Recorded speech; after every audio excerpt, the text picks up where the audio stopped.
Bismillahirrahmanirrahim. Assalamu alaikum, gentlemen. Welcome for the class number 4 for OSHA 30 hours general industry training.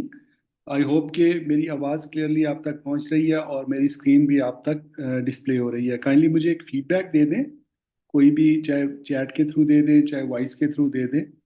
मुझे बता दें कि मेरी आवाज़ भी क्लियरली आप तक पहुंच रही है और स्क्रीन भी डिस्प्ले हो रही है। जी। यस सर, आपकी आवाज़ भी आ रही है और स्क्रीन भी डिस्प्ले हो रही है। चलें, ग्रेट, थैंक यू। तो चिल्ड्रन जो अभी तक ज्वाइन कर चुके हैं उनको वेलकम, और बाकी भी आ जाएंगे इंशाल्लाह। बट ये है कि आई रिक्वेस्ट कि टाइम से आ जाया करें ताकि हम इसको कंप्लीट करें अपने इस ट्रेनिंग के, और फोकस करें ज़्यादा अपने टॉपिक्स के ऊपर, क्योंकि ऑलरेडी थोड़ा सा हमने रिवीजन कल की थी तो उसमें हमारा थोड़ा टाइम एक्स्ट्रा लग गया था। सो जिंटलमैन, लेट्स मूव। अब हम स्टार्ट करते हैं। आज का जो हमारा एजेंडा है, आज की जो हमारी ट्रेनिंग है, उसमें 3 टॉपिक्स हैं जो हमने डिटेल से डिस्कस करने हैं, उनकी लर्निंग करनी है। Number 1 topic is hazard communication, number 2 is material handling, और नंबर 3 इज मशीन गार्डिंग। ये प्रैक्टिकल फील्ड्स के टॉपिक्स हैं। जनरल इंडस्ट्री में आपको इनसे वास्ता पड़ता है। जैसे मैंने आपको बताया था, चूंकि ये एक जनरल इंडस्ट्री की ट्रेनिंग है, इसमें तमाम इंडस्ट्रीज कवर हो जाती हैं, चाहे वो केमिकल से रिलेटेड हो, चाहे वो कंस्ट्रक्शन से रिलेटेड हो, चाहे वो मैन्युफैक्चरिंग से हो, या इलेक्ट्रिकल हैजर्ड्स का कंसर्न हो कहीं पे। और इस तरह बाकी जो मशीन हैजर्ड्स हैं, मशीन गार्डिंग्स हैं, वो भी इस जनरल इंडस्ट्री की ट्रेनिंग में कवर होते हैं। सो अगर आपने और इन डिटेल जाके इनकी लर्निंग करनी है, then you will have to find out the specific detail training for that particular field. अगर मिसाल के तौर पे अगर आपने फायर सेफ्टी में स्पेशलाइजेशन करनी है तो आप फायर सेफ्टी की स्पेशलाइजेशन भी कर सकते हैं। आप केमिकल इंडस्ट्री को स्पेशलाइज्ड कर सकते हैं, आप जो है वो अर्गोनॉमिक्स को कर सकते हैं, इलेक्ट्रिकल सेफ्टी को फोकस ज़्यादा कर सकते हैं। That depends upon your choice. और बट ये है कि एक generally health and safety professional को इन तमाम चीज़ों का एटलीस्ट बेसिक लेवल पे पता होना चाहिए। Every activity which is performed in our work organization, they should have knowledge for that. तो मटेरियल हैंडलिंग को भी डिस्कस करेंगे और मशीन गार्डिंग को भी। मटेरियल हैंडलिंग ऐसा एक टॉपिक है, ऐसा सब्जेक्ट है जो कि जनरल इंडस्ट्री के अंदर आपको हम तमाम जो ऑर्गेनाइजेशंस हैं, वर्क साइट्स हैं, ये एक्टिविटी होती हुई नज़र आती है। स्पेशली जो अंडर कंस्ट्रक्शन वर्क साइट्स होती हैं, वहाँ पे आपने देखा होगा कि huge quantity of the material is being handled by different equipments, like they need to transport from one point to another point। Raw materials जो होते हैं उनकी हैंडलिंग हो रही होती है। इवन के आपके ऑयल एंड गैस के जो प्लांट्स होते हैं, उनमें भी जो भी आपकी प्रोडक्ट तैयार हो रही होती है, वहाँ से जो आपकी जो रिग से निकलती है उसको रिफाइनरी तक लाना, तो that transportation is called basically material handling. उसको डिटेल से डिस्कस करेंगे। और मशीन गार्डिंग, मशीन गार्ड्स क्यों ज़रूरी है, मशीन किस किस्म के हैजर्ड्स जो है वो हमें फेस करने पड़ते हैं मशीन्स के थ्रू, स्पेशली अगर हम फोकस करें अपने मैन्युफैक्चरिंग एनवायरनमेंट के अंदर। So we have to face a lot of machine hazards. So for that protection, machine guarding is a, as per OSHA, is a good strategy to counter that hazards। तो machine guards के ऊपर भी हम इंशाल्लाह अपने third point में detail से discuss करेंगे। सो हैजर्ड कम्युनिकेशन को हम स्टार्ट ले लेते हैं। हैजर्ड कम्युनिकेशन में बेसिकली हमने करना क्या है? हैजर्ड कम्युनिकेशन को हमने मतलब अंडरस्टैंड करना है कि ये बेसिकली जो केमिकल से रिलेटेड डिफरेंट किस्म के हैजर्ड्स होते हैं, अगर उन हैजर्ड्स को प्रॉपर तरीके से कम्युनिकेट ना किया जाए अपने वर्कर्स को, अपने लोगों को जो वहाँ काम कर रहे होते हैं, क्योंकि ये हैजर्ड जो केमिकल जो होते हैं, दे आर वेरी क्रिटिकल। ठीक है। और इनकी आइडेंटिफिकेशन, इनके जो हैजर्ड्स होते हैं, इनकी आइडेंटिफिकेशन एक कॉमन पर्सन के लिए, एक आम बंदे के लिए मुमकिन नहीं होती। इसके लिए स्पेशलाइज्ड ट्रेनिंग की ज़रूरत होती है। सो इसको हमने अंडरस्टैंड करना है। और कौन से स्टैंडर्ड्स हैं जो फॉलो होते हैं हैजर्ड कम्युनिकेशन के अंदर, उसको हम अंडरस्टैंड करेंगे। और फिर उसके बाद डिफरेंट जो क्लासिफिकेशंस हैं, जो मतलब इनकी कैटेगरीज हैं, जिसमें केमिकल्स को डिफरेंट कैटेगरीज के अंदर डिवाइड किया जाता है, ताकि हमें पता चल सके कि किस केमिकल की सिविरिटी कितनी है, वो कितना डेंजरस है, और क्या उससे हमें जो रिस्क काज होते हैं, यानी उससे हमें जो कॉन्सिक्वेंसेस होते हैं, चाहे वो फिजिकल फॉर्म में हो, चाहे वो आपको मतलब है कि कोई इल हेल्थ हो जाए केमिकल से, तो उसको भी हम इनकी क्लासिफिकेशन को भी अंडरस्टैंड करेंगे, जो कि तमाम हेल्थ एंड सेफ्टी जो प्रोफेशनल्स हैं उनको ये अंडरस्टैंड करना बहुत ज़रूरी है। ठीक है, आप किसी भी किस्म की इंडस्ट्री में चले जाएं, वहाँ पे कहीं ना कहीं किसी ना किसी मिकदार में केमिकल्स का यूज़ ज़रूर होता है। ठीक है, एक तो स्पेसिफिक केमिकल इंडस्ट्री होती है, वहाँ तो जाहिर है इनका सबसे ज़्यादा यूज़ होता है। बट ये है कि बाकी जो ऑर्गेनाइजेशंस होती हैं, इवन के वो किसी और फील्ड में भी काम कर रहे हो, लेकिन वहाँ पे भी केमिकल्स का यूज़ होता है। तो इसलिए इनकी क्लासिफिकेशंस को इंटरनेशनल लेवल पे और ओशा के स्टैंडर्ड के कॉन्टेक्स्ट में अंडरस्टैंड करना इट्स वेरी इंपॉर्टेंट। ठीक है, उसके बाद हम हैजर्ड कम्युनिकेशन को प्रोटेक्ट करने के कौन से जो स्टैंडर्ड्स हैं, कौन से वो मेथड्स हैं जिनके थ्रू हम हैजर्ड कम्युनिकेट कर सकते हैं एज ए एम्प्लॉयर या एज ए रिस्पॉन्सिबल पर्सन। जब आप as a health and safety responsible person आप किसी वर्क साइट के ऊपर काम कर रही होती है, तो आपको पता होना चाहिए कि जो मेथड्स हैं जिसके जिसके जरिए केमिकल्स के जो हैजर्ड होते हैं उनको कम्युनिकेट किया जाता है, मतलब उनका नॉलेज, उनकी अवेयरनेस, उनकी क्योंकि उनके अंदर डिफरेंट किस्म के ऐसे हिडन हैजर्ड्स होते हैं जो कि आम वर्कर्स को नहीं पता होते। तो अगर आप उनको कम्युनिकेट ना करें प्रॉपर तरीके से, तो अनअटेंडेडली एक अनइंटेंशनली लोग उसको मतलब उससे उसके विक्टिम बन सकते हैं। उससे स्किन में प्रॉब्लम्स हो जाती हैं, आपकी हेल्थ को इश्यूज हो जाते हैं, number of problems are there, वो जो आगे डिस्कस करेंगे हम इंशाल्लाह इन डिटेल। फाइनली हम एज ए एम्प्लॉयर, जहाँ पे भी एम्प्लॉयर की बात आती है वहाँ पे आपकी as a being responsible person for that site बात आती है, क्योंकि एम्प्लॉयर बेसिकली खुद तो ये सारी रिस्पॉन्सिबिलिटीज नहीं प्रोवाइड कर रहा होता ना, वो उसने तो आगे सोर्स रखे होते हैं। आप being health and safety responsible person of your site are being delegated by your employer. Employer ने आपको एक तो हायर किया इसी मकसद के लिए, और आपको वो रिस्पॉन्सिबिलिटीज जो बेसिकली उसकी रिस्पॉन्सिबिलिटी है उसने आपको डेलीगेट कर ली है। मतलब आपको पता होना चाहिए कि हैजर्ड कम्युनिकेशन किस तरह की जाती है और किस तरह इसको परफॉर्म किया जाता है। अगर हम बात कर लें हैजर्ड कम्युनिकेशन की, तो this is basically provides information about hazards and identities of the chemicals in the work place. ठीक है, अब आपकी वर्क प्लेस के अंदर जो डिफरेंट किस्म के केमिकल्स का यूज हो रहा होता है, जैसे मैंने आपको बताया ना कि कुछ फ्लेमेबल होते हैं, कुछ जो है वो क्रोसिव होते हैं, कुछ में और हेल्थ हैजर्ड्स काज करने की जो पोटेंशियल मौजूद होती है। तो मल्टीपल किस्म के एसिड्स होते हैं, बेसिस होते हैं, मतलब जो जिनके अंदर इवन कि आप जो पेंट्स वगैरह यूज करते हैं ये भी तो केमिकल्स ही हैं बेसिकली, इनके अंदर भी हैजर्ड्स होते हैं। इस तरह आप वार्निश वगैरह करते हैं, इसी तरह आपके जो पेट्रोकेमिकल्स हैं, आपके जितने भी प्रोडक्ट्स हैं ऑयल एंड गैस की इंडस्ट्री से रिलेटेड, वो सारे बेसिकली केमिकल्स में ही आते हैं। तो इन केमिकल्स के अंदर इंग्रेडिएंट्स होते हैं डिफरेंट किस्म के, ठीक है ना, उनके अंदर डिफरेंट किस्म की हैजर्ड कॉज करने की पोटेंशियल मौजूद होती है। तो उनका पता होना चाहिए कौन सा केमिकल किस लेवल का हैजर्डियस है, उसके अंदर उसकी करेक्टरिस्टिक्स क्या है, कि वो ऐसा तो नहीं है कि फ्लेमेबल है और हमने उसको स्टोर कर दिया किसी ऐसे एरिया में जहाँ पे इग्निशन बहुत होते हैं, वेल्डिंग हो रही है, वहाँ पे हमने साथ पेट्रोल को स्टोर कर दिया, पेट्रोल का ड्रम रख दिया वहाँ पे, तो क्या होगा, वहाँ पे फायर हो जाएगी, एक्सप्लोसिव हो सकता है। तो इसलिए जब आपको इनकी क्लासिफिकेशंस का पता होगा, जब आप इनको आइडेंटिफाई करने के काबिल होंगे, तभी आपको प्रॉपर मैनेज कर सकते हैं।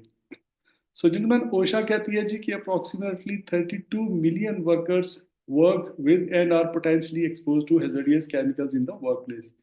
ये अमेरिकन जो वर्क साइट्स हैं उनकी बात हो रही है कि तकरीबन 32 मिलियन वर्कर्स जो हैं वो अमेरिका के अंदर मतलब इससे एक्सपोज होते हैं डिफरेंट किस्म की। थोड़ा पुराना डेटा है, अब तो और भी ज़्यादा हो रहे होंगे, लेटेस्ट नहीं है ये, 3-4 साल पुराना डेटा है। बट ये है कि आप इससे इसके स्केल ऑफ यूज़ का अंदाज़ा कर सकते हैं कि कितने लोग अमेरिकन वर्क साइट्स में डिफरेंट किस्म के केमिकल से अफेक्ट होते हैं। ओशा का स्पेसिफिक स्टैंडर्ड मौजूद है हैजर्ड कम्युनिकेशन के लिए, जिसको वो हैजर्ड कम्युनिकेशन स्टैंडर्ड कहते हैं। बट क्या हुआ कि ओशा ने इसको सब साइड कर दिया जब एक global harmonised system of classification and labelling of chemicals जो है वो इंटरनेशनली डेवलप हो गया। ठीक है ना। ये अब मतलब ऐसा जिसको जीएचएस कहते हैं, globally harmonised system of classification, ये बेसिकली यूनाइटेड नेशन की जो आईएलओ है ये उसने डेवलप किया हुआ है। तो मिलती जुलती चीजें हैं उसमें भी, और इसमें थोड़ी सी क्लासिफिकेशन का फर्क है, लेकिन ओशा ने अपना जो स्टैंडर्ड है उसको मतलब विड्रॉ कर लिया हुआ है, और वो डायरेक्ट करते हैं अपने तमाम लोगों को, अपने तमाम एम्प्लॉयर्स को, अपने तमाम जो मतलब है कि केमिकल्स के साथ डील करते हैं लोग, कि वो जीएचएस को मतलब है कि उसको फोकस करें और उसके मुताबिक क्लासिफिकेशन करें। ठीक है जी। तो जीएचएस जब क्लासिफिकेशन करती है डिफरेंट केमिकल्स की, तो उनके जो कॉन्सिक्वेंसेस होते हैं उनकी बेसिस के ऊपर उनकी क्लासिफिकेशन की जाती है।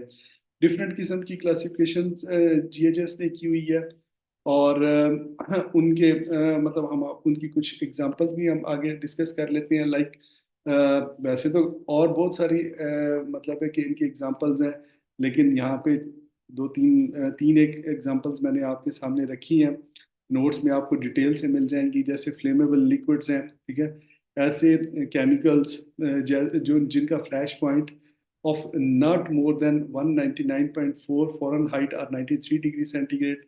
Flash point refers to the minimum temperature at which a liquid gives off vapor in sufficient concentration to form an ignitable mixture with air near the surface of the liquid. मतलब इस category के अंदर जो flammable liquids हैं जिनका जो है flash point वो 93 डिग्री सेंटीग्रेड से ज़्यादा नहीं है, ठीक है, वो कैटेगराइज होते हैं, इस कैटेगरी के अंदर आते हैं, जिसको कैटेगरी 4 लिक्विड्स भी कहते हैं। और इनकी एक मखसूस क्लासिफिकेशन जो है वो फ्लेमेबल लिक्विड के नाम से की गई है। जी अरसलान। जी अरसलान, आपने हैंड रेज किया, आप कोई सवाल पूछना चाह रहे हैं, क्वेश्चन करना चाह रहे हैं? आ रही है आपको? अब आ रही है, आप थोड़ी सी आवाज आई है आपकी, बीच में कट गई थी। सर आवाज़ आ रही अब आ रही है आपकी आवाज। है? सर मैं कह रहा हूँ कि ये जो फ्लैश पॉइंट है ये क्या चीज़ है और किसकी क्या डेफिनेशन होगी?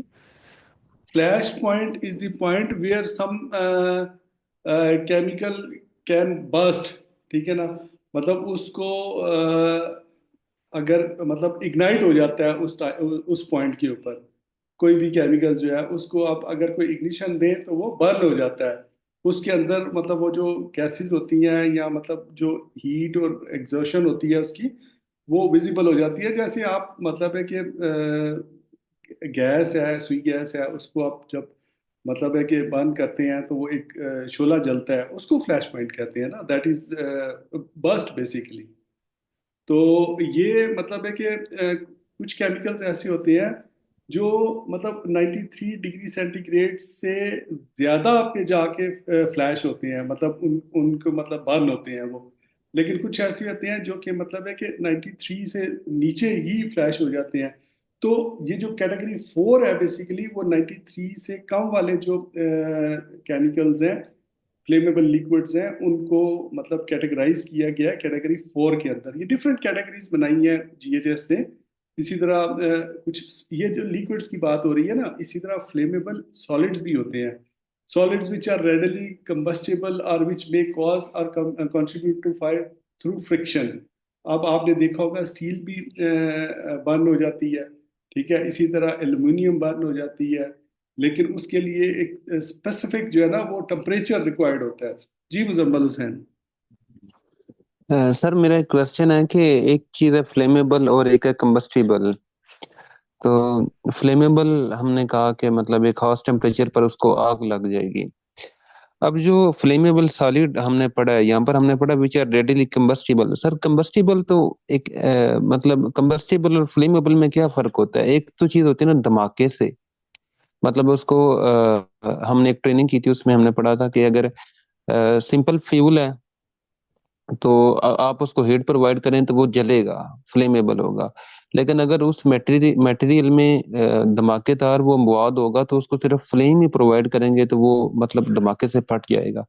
तो मैं थोड़ा सा इसमें ना मतलब मुझे वो क्लियर नहीं हुआ था कि कौन सा कंबस्टिबल होगा फिर कौन सा फ्लेमेबल होगा, कितनी हीट, कितना टेम्परेचर, टेम्परेचर का हिसाब होगा। तो काइंडली फ्लेमेबल और कंबस्टिबल में थोड़ा सा जो फर्क है मटेरियल के हिसाब से वो क्लियर कर दीजिएगा। श्योर। बेसिकली देखिए, फ्लेमेबल जैसे आपने थोड़ा सा कॉन्सेप्ट दिया है, बेस उसकी वही है। फ्लेमेबल ऐसा मतलब लिक्विड होता है या ऐसा मटेरियल होता है या ऐसा केमिकल होता है जो कि एक मखसूस टेम्परेचर पे जाके उसको मतलब आग लग जाती है। वो फ्लेम मतलब उसके अंदर एक सीक्वेंस के साथ मतलब है कि थोड़ी थोड़ी आग शुरू होती है उसमें। मतलब एकदम वो फ्लैश नहीं करता, बर्स्ट नहीं करता, ब्लास्ट नहीं करता, ठीक है ना। तो मतलब है कि ये डिफरेंट जो लिक्विड्स होते हैं उनकी जो फ्लेमेबिलिटी होती है वो डिफरेंट टेम्परेचर्स होती है। अब अगर मिसाल के तौर पे आप इसको पेट्रोल के ले लें और डीजल को ले लें, ये दोनों लिक्विड्स हैं ना। इसी तरह मट्टी का तेल है जो आपका कैरोसिन ऑयल होता है, वो भी आपका लिक्विड है, ठीक है। But all three are flammable, लेकिन इनकी फ्लेमेबिलिटी का जो टेम्परेचर है तीनों का डिफरेंट होगा, ठीक है।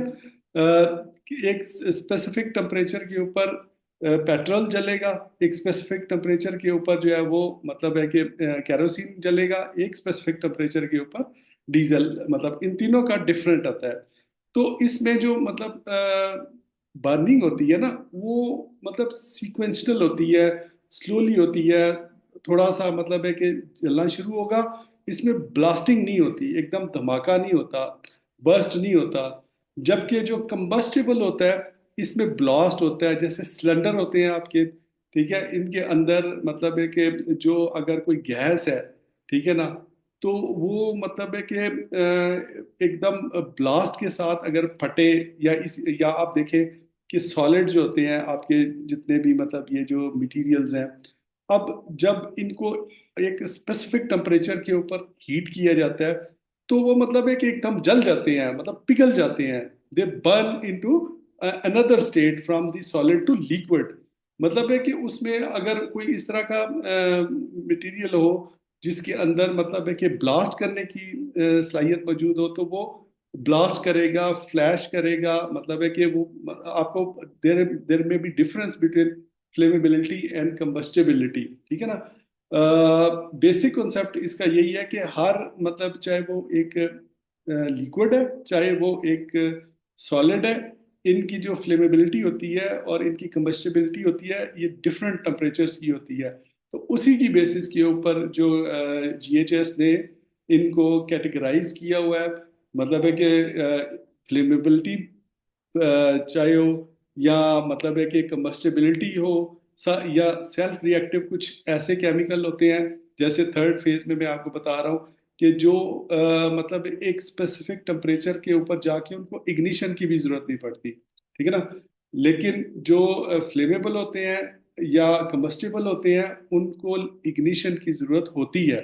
मतलब वो एक मखसूस टेम्परेचर तक अगर आप उनको इग्नाइट करेंगे तभी वो बर्न होंगे या बर्स्ट होंगे।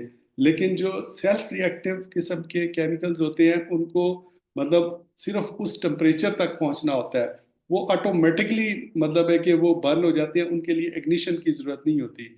अक्सर आपने देखा होगा, अभी आप रिसेंट बहुत बड़ा इंसिडेंट चल रहा है यूएस के अंदर, लॉस एंजलिस के अंदर।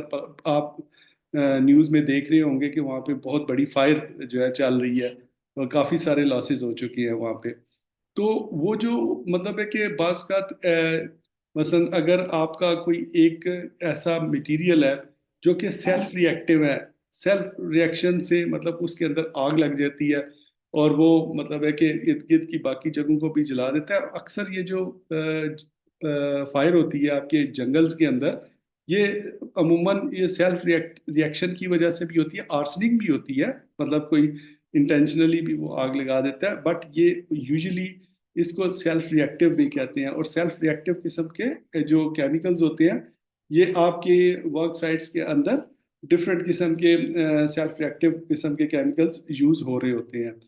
तो ये होते हैं। इसके अलावा मतलब सेल्फ हीटिंग केमिकल्स भी होते हैं। कुछ ऐसे क्रोसिव केमिकल्स होते हैं जो क्रोयन क्रिएट करते हैं।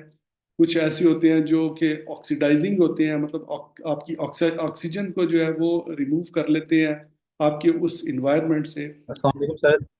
जी वालेकुम सलाम। अली हैदर, आप मेरा ख्याल है अभी ज्वाइन किया आपने? जी सर, मैंने अभी ज्वाइन की है। अच्छा, तो मैं चले ठीक है।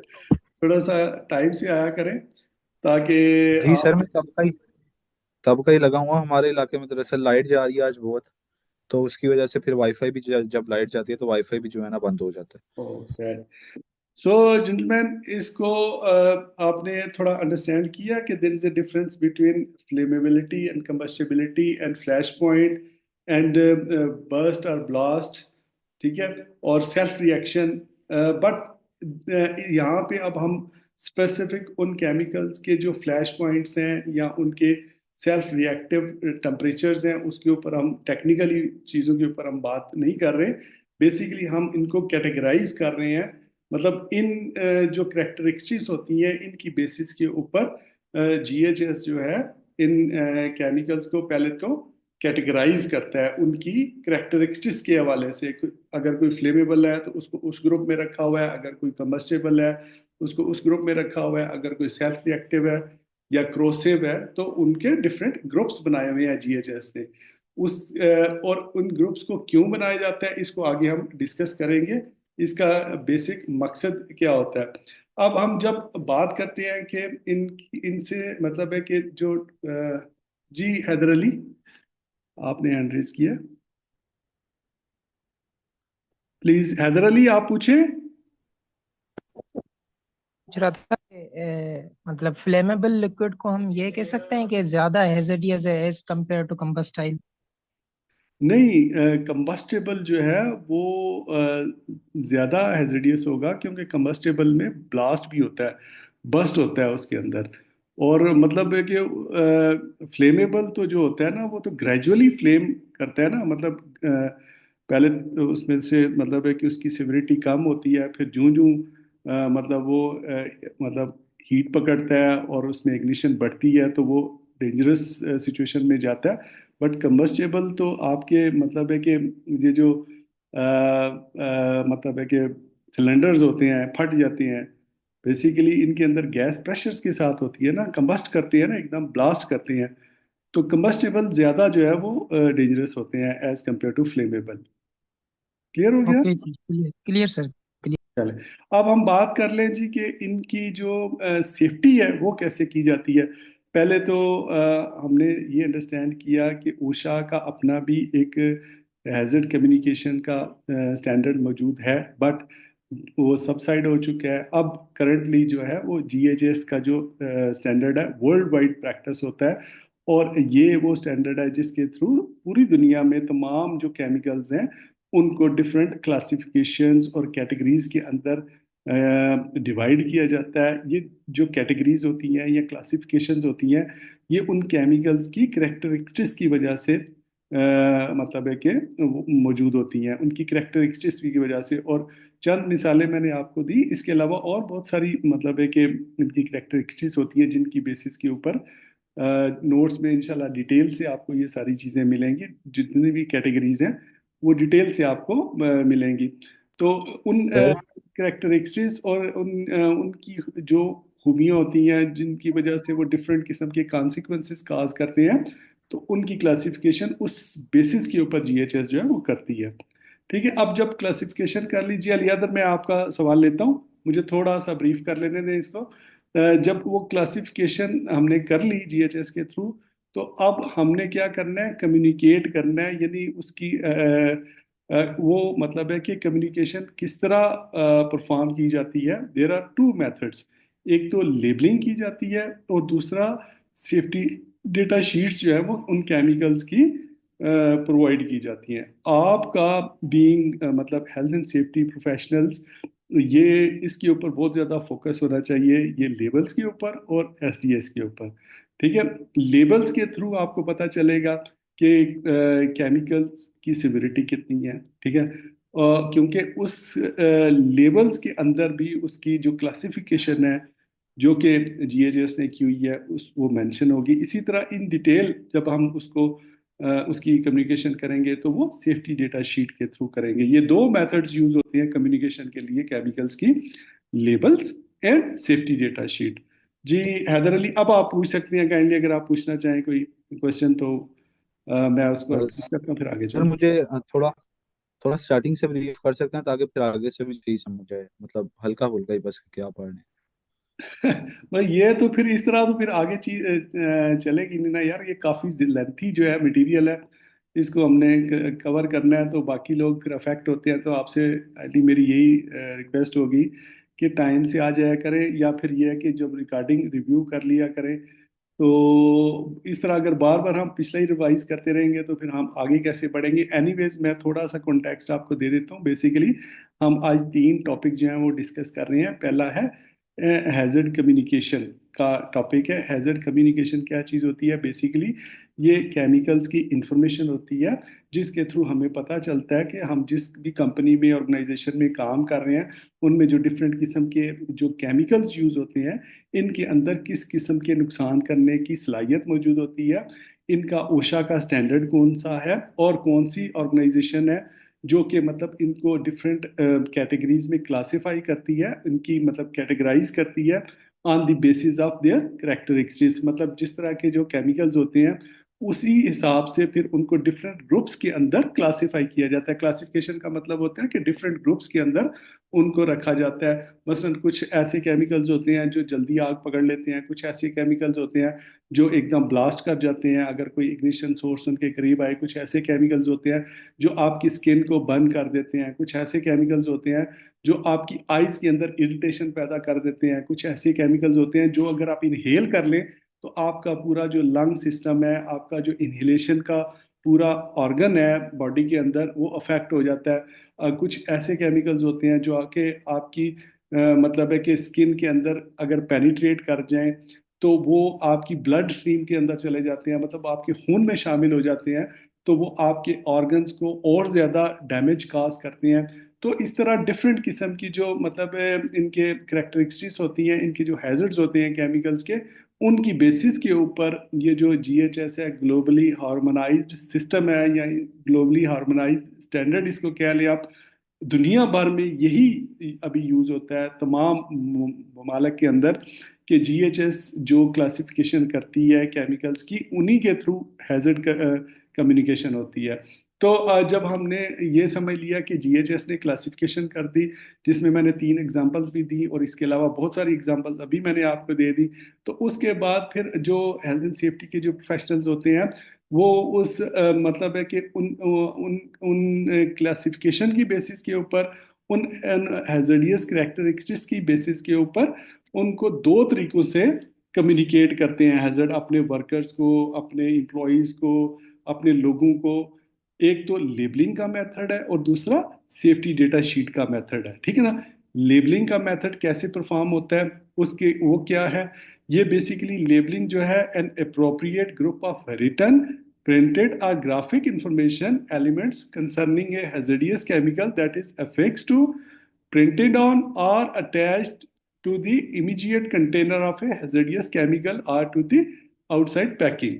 ये जो लेबल्स लगाए जाते हैं ना, अक्सर आपने देखा होगा कार्टन्स के ऊपर केमिकल्स के लेबल होते हैं, या मतलब है कि बॉटल्स के ऊपर या जिस कंटेनर के अंदर वो केमिकल होता है उसके ऊपर लेबलिंग होती है। तो जो स्टैंडर्ड प्रैक्टिस है लेबलिंग करने की, उसके ये एलिमेंट्स होते हैं। नंबर एक, प्रोडक्ट आइडेंटिफायर। नंबर दो, सप्लायर आइडेंटिफायर। नंबर तीन, प्रिकॉशनरी स्टेटमेंट्स। नंबर चार, पिक्टोग्राम। नंबर 5 सिंगल वर्ड उसके लिए यूज होता है, और एक हैजर्ड स्टेटमेंट होती है, एंड देन सप्लीमेंटल इंफॉर्मेशन होती है। एक सैंपल भी आपके सामने नजर आ रहा होगा, आप यहाँ पे देखें, पूरा ये तमाम के तमाम एलिमेंट्स इस लेबलिंग के अंदर आपको नजर आ रहे होंगे। ये सैंपल लेबल है। सबसे ऊपर आप देखें तो मतलब है कि प्रोडक्ट आइडेंटिफायर है। प्रोडक्ट आइडेंटिफायर के नीचे मतलब है कि उस प्रोडक्ट की आइडेंटिफिकेशन लिखी होगी कि ये कौन सी प्रोडक्ट है। फिर सप्लायर की आइडेंटिफिकेशन लिखी जाती है।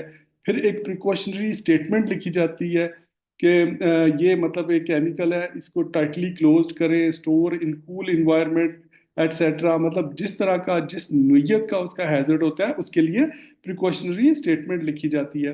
फिर उसकी एक पिक्टोग्राम भी लिखी जाती है। मसलन अगर कोई फ्लेमेबल है तो उसके लिए इस तरह की ट्राइंगल्स यूज होती हैं। अगर कोई लंग का हेल्थ हैजर्ड कॉज करता है तो उसके लिए ये आपको नजर आ रही होगी सैंपल के अंदर। ये सैंपल जो लेबल है उसमें डिफरेंट किस्म की जो पिक्टोग्राम्स हैं, इस तरह ट्रायंगल सी बनी होती हैं, मतलब है कि वो यूज होती हैं टू इन्फॉर्म कि मतलब ये इस क्लासिफिकेशन का वो है, मतलब है कि केमिकल है। इसके अलावा फिर एक सिंगल वर्ड भी उसके साथ लिखा होता है, जैसे डेंजर का वर्ड नजर आ रहा है आपको। इसी तरह मतलब है कि अगर कोई लेस डेंजर है तो उसके साथ लेस डेंजर का लिखा होगा। अगर कोई क्रोसिव है तो क्रोसिव लिखा होगा। अगर कोई फ्लेमेबल है तो फ्लेमेबल का वर्ड लिखा होगा, ठीक है ना। और साथ फिर एक स्टेटमेंट भी लिखी होती है कि highly flammable liquid and may cause liver and kidney disability, ठीक है ना।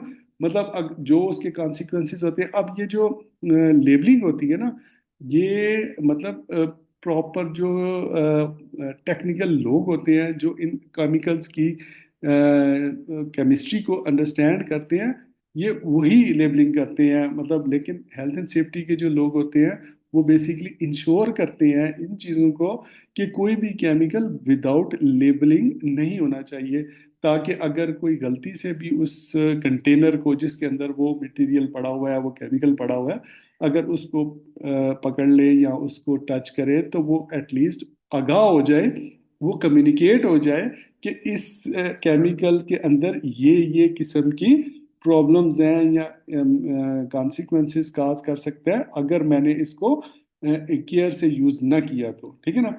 इसी तरह फिर डायरेक्शन फॉर यूज का एक नीचे लिखा होता है, और सब जो कि सप्लीमेंट्री इंफॉर्मेशन के अंदर आता है। तो ये 7 किस्म की जो इंफॉर्मेशन है ये आती है लेबल्स के अंदर। और लेबल्स आपको पता है थोड़े छोटे होते हैं, बहुत डिटेल से नहीं होते। तो इसलिए ये फिर उस बॉटल के ऊपर जिसके अंदर वो केमिकल मौजूद होता है उसके ऊपर लगाया जाता है। आपने देखा होगा ये जो फ्यूल के ड्रम्स होते हैं या लुब्रिकेंट्स होते हैं, इनके ऊपर पूरी एक लेबल स्टेटमेंट होती है। मतलब आप कईयों में तो फिक्स किए होते हैं, अफिक्स होते हैं, ये ऐसे नहीं होते कि मतलब है कि आप उनको मतलब है कि इजीली उनको रिमूव कर सकें। ये देखें ना, ओशा की क्या रिक्वायरमेंट है कि an appropriate group of written, written है प्रिंटेड और ग्राफिक इंफॉर्मेशन, ठीक है ना, elements concerning a hazardous chemical that is affix to printed on और attach to the immediate container, ठीक है ना।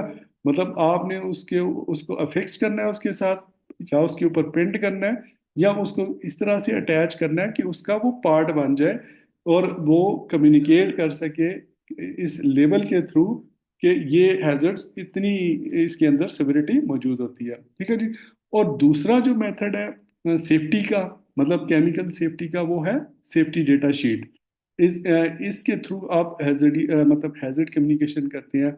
सेफ्टी डेटा शीट्स बेसिकली थोड़ी डिटेल्स, मतलब डिटेल में इनकी वो क्लासिफिकेशंस होती हैं, ज़रा डिटेल ज़्यादा होती है। इसके 16 पार्ट्स होती हैं सेफ्टी डेटा शीट के, और स्टैंडर्ड रिक्वायरमेंट्स हैं ये ओशा की, जिनको मतलब है कि ये मतलब आप देखते हैं ना, अगर आपने कोई मेडिसिन यूज़ की है तो एक अगर कोई मतलब है कि आपका कोई सिरप है, उसके बॉटल के ऊपर भी एक पेपर लगा होता है, ठीक है, जिसको हम लेबल कह सकते हैं। लेकिन उस कवर के अंदर एक डिटेल प्रिस्क्रिप्शन टाइप एक पूरा डॉक्यूमेंट भी होता है, उसको हम कह सकते हैं सेफ्टी डेटा शीट, ठीक है ना। तो सेफ्टी डेटा शीट जो है वो बेसिकली इन डिटेल होती है, जो कि बेस वही वो जो केमिकल होता है उसका सारा जो है ना मतलब डिटेल उसके अंदर मौजूद होती है। अगर हम इसकी बात कर लें कि इसके सेक्शंस कौन कौन से होते हैं सेफ्टी डेटा शीट के, इसमें number 1 identification of the substance और mixture and the company or undertaking, यानी जो केमिकल है जो भी सब्सटेंस है उसकी आइडेंटिफिकेशन होती है, उसके साथ कंपनी जिसमें वो तैयार हुआ है उसकी आइडेंटिफिकेशन होती है, उसके बाद हैजर्ड आइडेंटिफिकेशन होती है including classification of the substance और मिक्सर। जैसे हमने लेबल के अंदर उसकी क्लासिफिकेशन की, मतलब कि क्या वो क्रोसिव है, क्या वो फ्लेमेबल है, क्या वो मतलब है कि कंबस्टेबल है या हाईली फ्लेमेबल है, या मतलब है कि वो आपके हेल्थ हैजर्ड काज करने की कोई उसके अंदर सलाहियत मौजूद है।